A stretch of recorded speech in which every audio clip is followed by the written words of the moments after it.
The Garden of the Sea.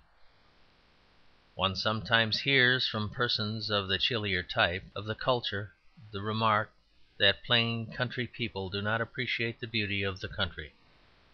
This is an error rooted in the intellectual pride of mediocrity, and it is one of the many examples of a truth in the idea that extremes meet. Thus, to appreciate the virtues of the mob, one must either be on a level with it, as I am, or be really high up, like the saints. It is roughly the same with aesthetics. Slang and rude dialect can be relished by a really literary taste, but not by a merely bookish taste. And when these cultivated cranks say that rustics do not talk of nature in an appreciative way, they really mean that they do not talk in a bookish way.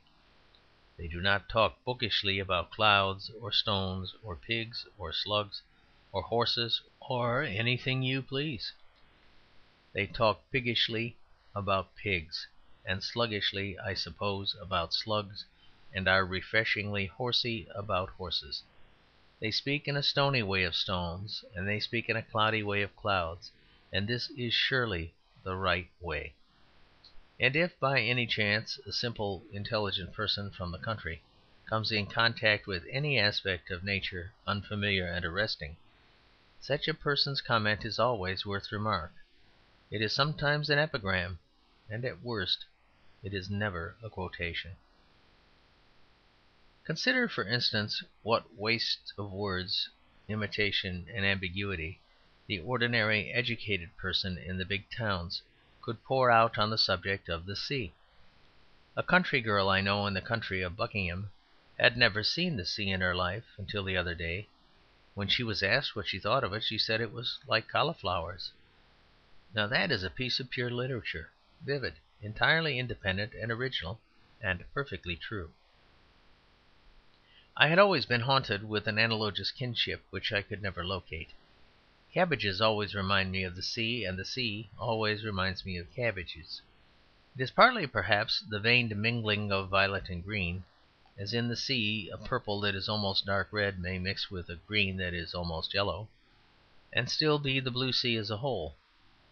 But it is more the grand curves of the cabbage that curl over cavernously like waves, and it is partly again that dreamy repetition as of a pattern that made two great poets, Aeschylus and Shakespeare, use a word like multitudinous of the ocean. But just where my fancy halted, the Buckinghamshire young woman rushed, so to speak, to my imaginative rescue.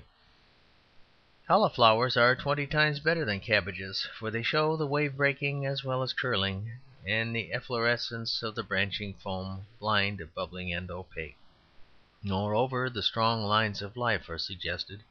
The arches of the rushing waves have all the rigid energy of green stalks, as if the whole sea were one great green plant with one immense white flower rooted in the abyss. Now a large number of delicate and superior persons would refuse to see the force in that kitchen-garden comparison, because it is not connected with any of the ordinary maritime sentiments as stated in books and songs. The aesthetic amateur would say that he knew what large and philosophical thoughts he ought to have by the boundless deep. He would say that he was not a greengrocer who would think first of greens.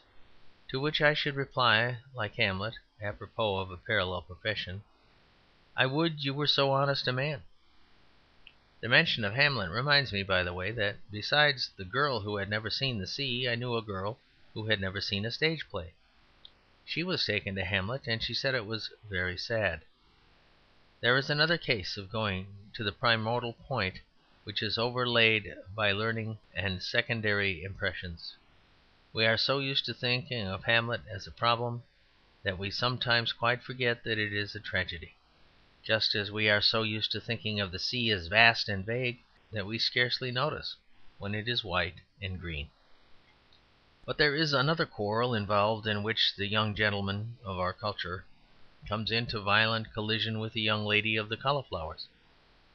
The first essential of the merely bookless view of the sea is that it is boundless and gives a sentiment of infinity. Now it is quite certain, I think, that the cauliflower simile was partly created by exactly the opposite impression. the impression of boundary and of barrier. The girl thought of it as a field of vegetables, even as a yard of vegetables. The girl was right. The ocean only suggests infinity when you cannot see it. A sea mist may seem endless, but it is not a sea. So far from being vague and vanishing, the sea is the one hard straight line in nature. It is the one plain limit, the only thing that God has made that really looks like a wall. Compared to the sea, not only sun and cloud are chaotic and doubtful, but solid mountains and standing forests may be said to melt and fade and flee in the presence of that lonely iron line. The old naval phrase that the seas are England's bulwarks is not a frigid and artificial metaphor. It came into the head of some genuine sea dog when he was genuinely looking at the sea. For the edge of the sea is like the edge of a sword. It is sharp, military, and decisive. It really looks like a bolt or bar, and not like a mere expansion. It hangs in heaven, grey or green or blue, changing in colour, but changeless in form, behind all the slippery contours of the land and all the savage softness of the forests, like the scales of God held even. It hangs a perpetual reminder of that divine reason and justice which abides behind all compromises and all legitimate variety, the one straight line, the limit of the intellect, the dark and ultimate dogma of the world. The Sentimentalist. Sentimentalism is the most broken reed on which righteousness can lean. These were, I think, the exact words of a distinguished American visitor at the Guildhall, and may Heaven forgive me if I do him a wrong. It was spoken in illustration of the folly of supporting Egyptian and other Oriental nationalism, and it has tempted me to some reflections on the first word of the sentence.